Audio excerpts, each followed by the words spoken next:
Waalaikumsalam warahmatullahi wabarakatuh. Alhamdulillah, wassalatu wassalamu ala rasulillah wa ala alihi wa ala ashabih. Ya, hari ini kita akan melanjutkan materi kita tentang muhkam dan mutasyabih. Tapi sebelumnya Bapak ingatkan dulu tentang asbabun nuzul, materi yang semalam. Bapak jelaskan sedikit dulu, mengingat-ingat saja. Nah, asbabun nuzul, bahasan kita yang malam tadi itu artinya adalah sebab sesuatu yang diturunkan. Ada penyebab sesuatu itu turun. Kalau disambung dengan asbabun nuzul Al-Quran, artinya sebab suatu ayat dalam Al-Quran atau suatu surah di dalam Al-Quran itu diturunkan. Nah, asbabun nuzul itu setiap Al-Quran yang diturunkan itu ada asbabun nuzul, ada pula tidak ada asbabun nuzulnya. Jadi tidak semua ayat Al-Quran yang diturunkan oleh Allah ke bumi ini semuanya ada asbabnya. Ada pula beberapa ayat atau surah-surah yang tidak ada asbabun nuzulnya. Nah, tapi sebagiannya lagi ada ayat itu turun karena suatu sebab. Misalkan ada pertanyaan dari para sahabat, maka turunlah suatu ayat. Atau ada orang kafir Quraisy yang menantang Nabi Muhammad, lalu Allah bantu Nabi Muhammad itu dengan menurunkan ayat menjawab pertanyaan orang-orang kafir Quraisy misalkan. Termasuk juga misalkan contoh surah Al-Kafirun. Nah, asbabun nuzul surah Al-Kafirun itu terjadi karena kaum kafir Quraisy itu mengajak Nabi Muhammad untuk bergantian untuk beribadahnya. Bergantian nanti beribadah ke Islam, lalu Nabi Muhammad nanti beribadah lagi ke patung, bergantian-gantian seperti itu. Lalu turunlah surah Al-Kafirun, lakum dinukum waliyadin toh. Lakum dinukum la a'budu ma ta'budun, aku tidak akan menyembah apa yang kalian sembah, wala antum, dan tidaklah kalian abidu nama a'bud, menjadi orang yang menyembah apa yang sembah. Lakum dinukum waliyadin, bagi kalian agama kalian, bagiku agamaku. Nah, itu ada sebab turunnya. Tapi ingat, tidak semua ayat Al-Quran itu turun dengan ada sebab. Nah, untuk mengetahui asbabun nuzul itu tidak ada lagi cara lain selain melewati periwayatan yang sahih. Periwayatannya itu sampai kepada sahabat, tidak hadis mursal. Hadis mursal itu hanya sanadnya terputus sampai tabi'in, kada bertamu sampai ke sahabat. Karena asbabun nuzulnya untuk mengetahuinya tidak bisa dengan akal pikiran atau dengan pendapat. Hanya bisa diketahui dengan cara langsung bertanya kepada sahabat yang langsung menyaksikan proses turunnya ayat Al-Quran yang bersangkutan. Nah, ini asbabun nuzul yang kita bahas malam tadi. Untuk hari ini kita bahas, mengingatkan saja itu, kita hari ini membahas ayat yang muhkam dan ayat yang mutasyabih. Jadi pembagian ayat itu ada lagi selain ayat yang kita bahas dahulu itu, ada ayat itu kategorinya makiyah, madaniyah. Lalu yang ini ayat itu ada yang ayat muhkam dan ada ayat itu yang mutasyabih. Akan kita pelajari untuk hari ini. Mulai dari firman Allah dulu yang membahas tentang mutasyabih dan ayat muhkam ini. Wallazi anzala 'alaikal kitaba minhu ayatum muhkamatun hunna ummul kitabi wa ukhra mutasyabihat.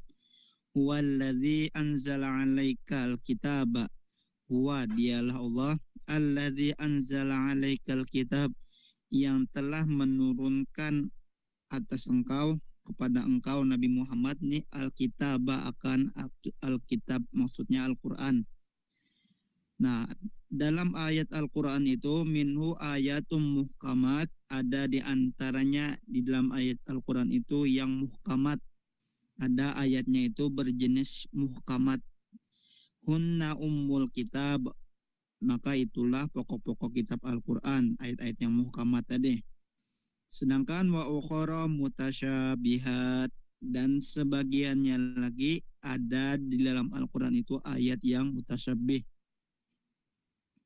Fa ammal ladzina fi qulubihim zaigun, maka adapun orang yang fi qulubihim, di dalam hatinya itu zaigun, condong kepada kesesatan. Nah, orang-orang yang condong kepada kesesatan ini fayattabi'una ma tasyabaha minhu battigha al-fitnah wa battigha at-ta'wilih. Mereka itu lebih condong kepada mengikuti ayat-ayat yang mutasyabih. Maksudnya itu lebih condong kepada meneliti atau mempelajari ayat-ayat yang mutasyabih. Tujuannya apa? Ibtigha al-fitnah, untuk mencari-cari fitnah. Wa ibtigha at-ta'wilih, dan untuk mencari-cari takwilnya secara sembarang. Nah, tujuannya mencari ayat-ayat yang mutasyabih ini hanya untuk mencari kekurangan-kekurangan, untuk mencari fitnah, untuk apa?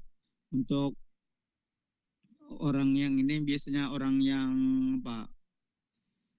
Bukan orang Islam asli, tapi dia ini misalkan orang kafir, bisa juga nih orang kafir misalkan, lalu mencoba mencari-cari celah kekurangan Al-Quran atau ketidaksempurnaan Islam ini.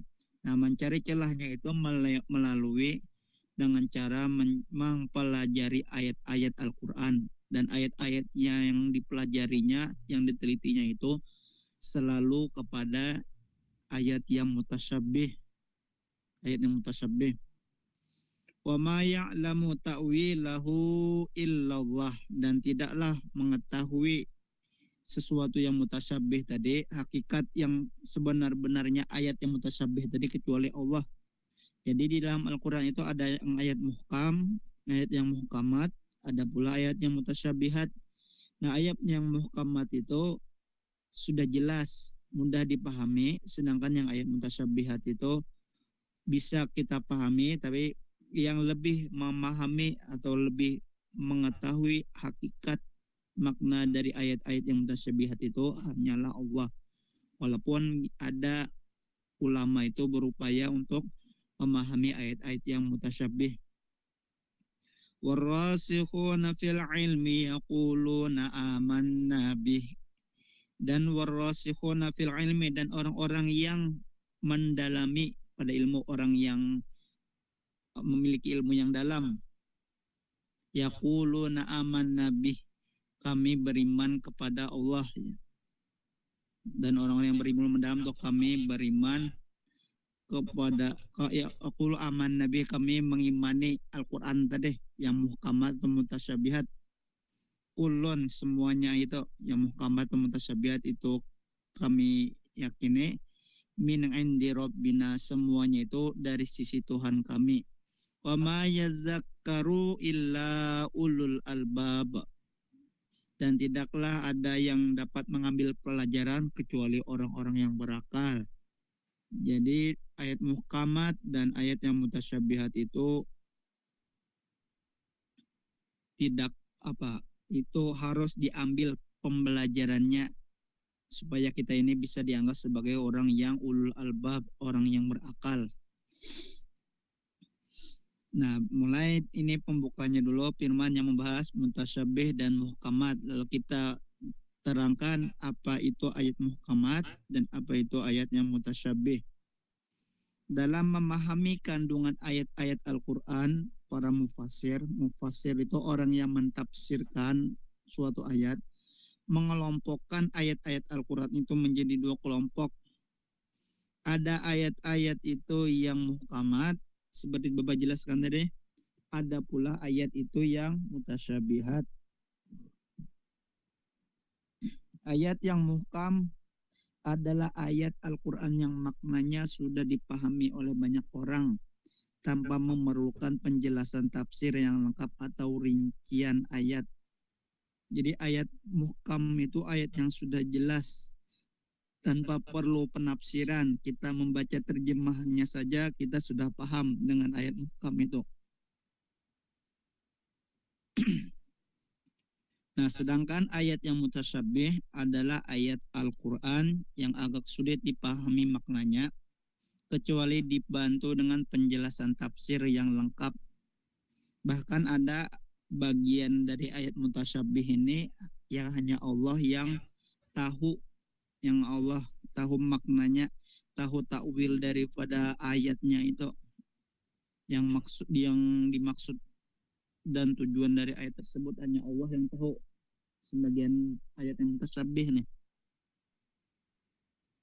Ini di antara contoh-contohnya. Mulai dari contoh ayat yang muhkam, yang muhkamat.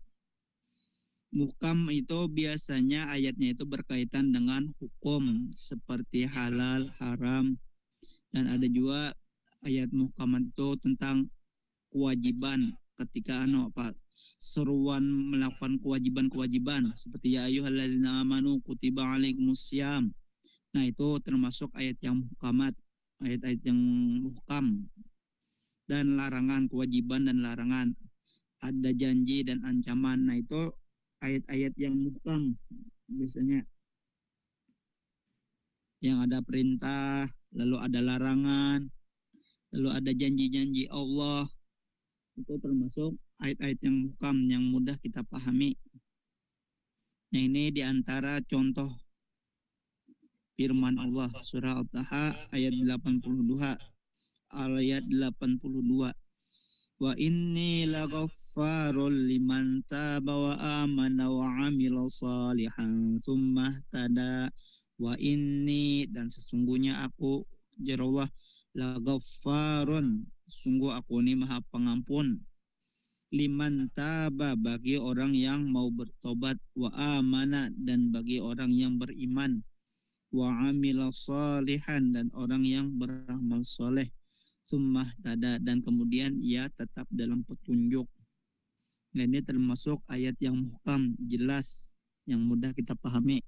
Dari ayat ini kita pahami secara jelas bahwa Allah itu maha pengampun bagi orang yang mau bertobat, bagi orang yang beriman, bagi orang yang beramal soleh, bertobat, habis bertobat tetap dalam keimanannya, lalu terus dia beramal soleh dan terus dalam petunjuk Allah, masih mengikuti hidayah dari Allah.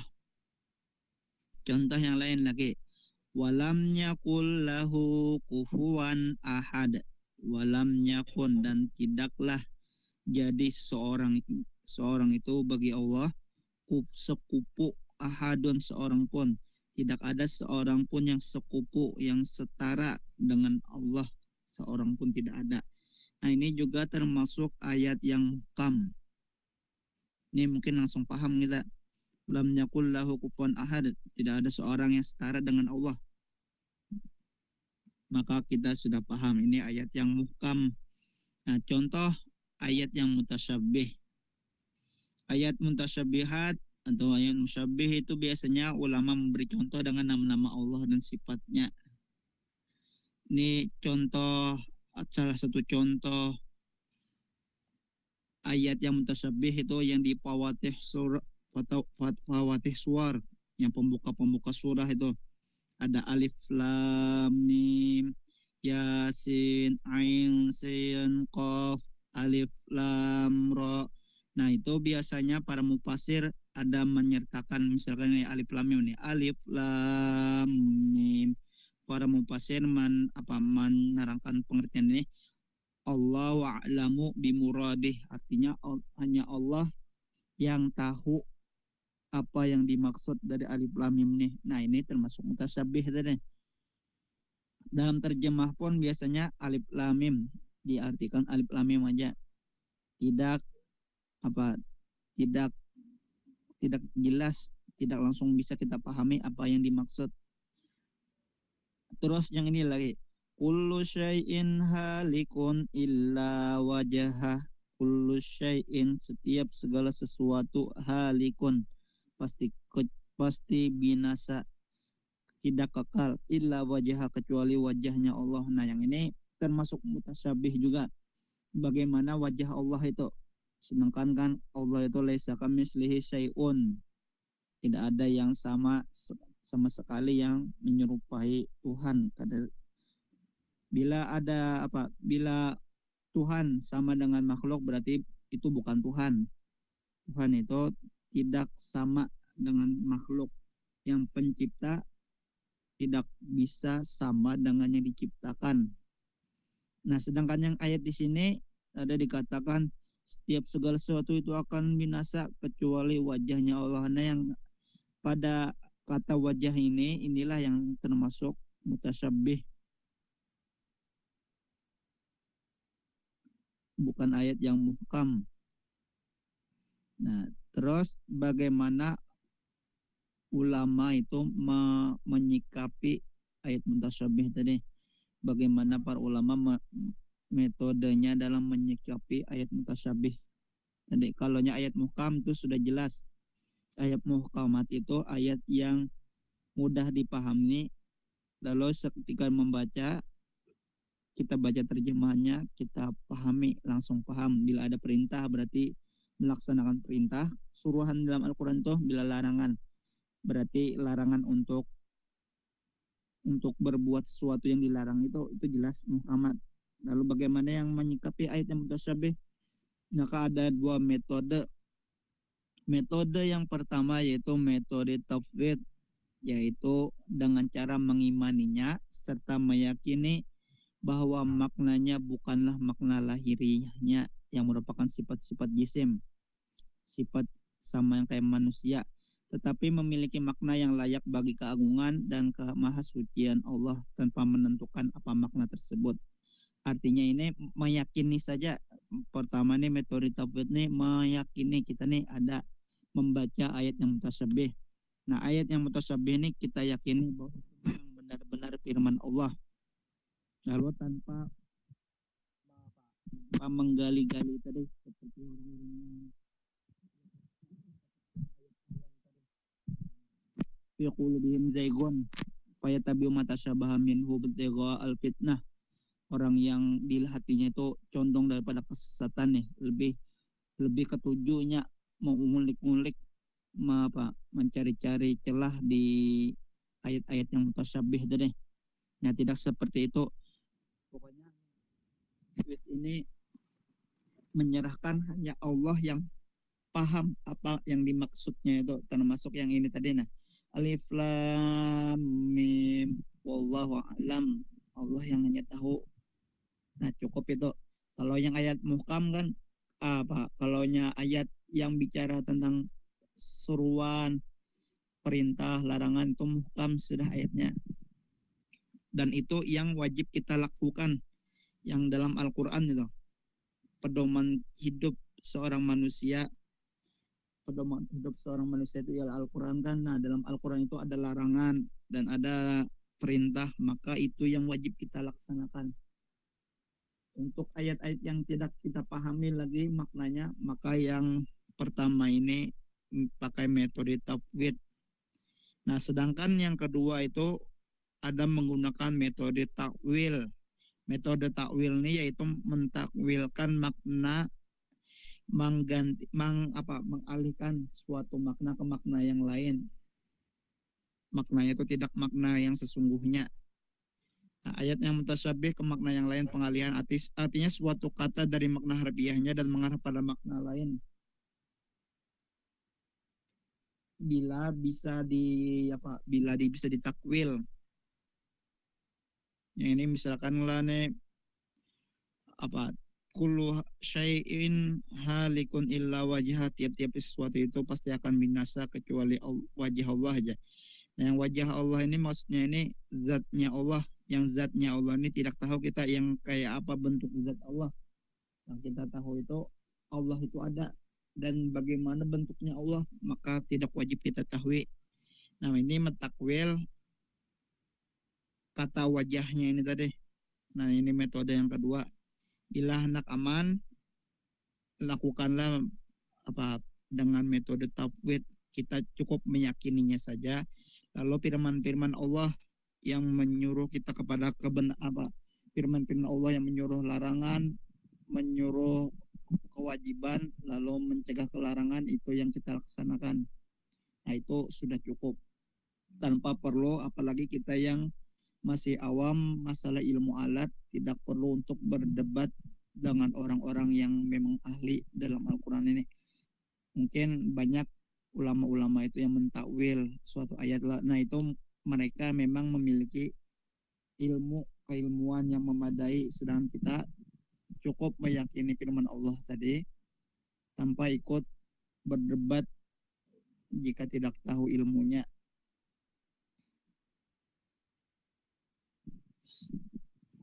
Ini contoh takwil dalam ayat mutasyabihat, maknai pentakwilan makna yang lain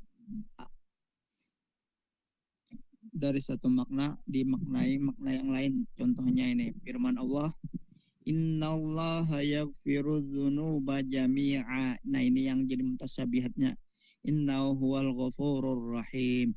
Innallaha, sesungguhnya Allah, yaghfiru dzunuba jami'an, akan mengampuni dosa-dosa, jami'an, semuanya, semua dosa-dosa orang diampuni. Innahu huwal ghafurur rahim. Sungguhnya Allah itu Maha Pengampun lagi Maha Penyayang. Nah, dari ayat ini yang kata yaghfiru dzunuba jami'an, mengampuni semua dosa-dosa semua, ini berarti kalaunya dimaknai secara langsung, dimaknai secara tekstual, kita pahami, oh berarti Allah itu Maha Pengampun. Siapa aja yang berdosa, ia tak ampuni juga. Berarti ini baik baulah dosa aja, baulah dosa-dosa karena dosa itu nanti akan dihapusi Allah aja. Nah, yang ini bila langsung memahami secara tekstual saja. Sedangkan ini termasuk ayat yang perlu pentakwilan, dan maksud pentakwilan yang di sini ini, maksud dari Allah mengampuni dosa itu maksudnya adalah dosa bagi orang-orang yang mau bertobat. Ini sesuai dengan ayat muhkamat yang menjelaskan ayat mutasyabih. Jadi ayat mutasyabih itu ayat yang samar kan. Nah, dari ayat mutasyabih ini ada beberapa ayat yang menjelaskan atau mentafsirkan makna dari ayat mutasyabih itu tadi. Di antaranya ini yang ayat mutasyabih yang dijelaskan pakai ayat muhkamat yang kita baca di awal tadi. Fa innahu laghaffarul liman taba. Nah, di sini anunya, wa ini, dan sesungguhnya aku laghaffarun, adalah orang yang maha pengampun. Maha pengampunnya bagi siapa? Bagi liman taba, bagi orang yang bertaubat. Jadi yang dimaksud innallaha yaghfiru dzunuba jami'an, Allah mengampuni dosa-dosa semua orang. Itu semua orang yang diampuni dosa-dosanya bagi orang yang liman taba, yang mau bertaubat. Nah, ini termasuk contoh daripada pentakwilan dari ayat mutasyabihat. Jadi maknanya bukan berarti setiap orang bersalah Allah ampuni, tapi orang yang bersalah, setiap manusia pasti bersalah. Kullu banil Adam khata'un. Setiap Bani Adam, anak-anak Adam, keturunan Nabi Adam, seluruhnya khata'un, ada memiliki kesalahan. Wa khairul khata'ina tawabun, dan sebaik-baik orang yang melakukan kesalahan itu orang yang mau bertaubat. Wallahu a'lam bishawab. Nah, mungkin ini pertemuan kita sore ini. Bapak akhiri, assalamualaikum warahmatullahi wabarakatuh. Waalaikumsalam Waalaikumsalam warahmatullahi wabarakatuh. Terima kasih Pak. Ya, sama-sama.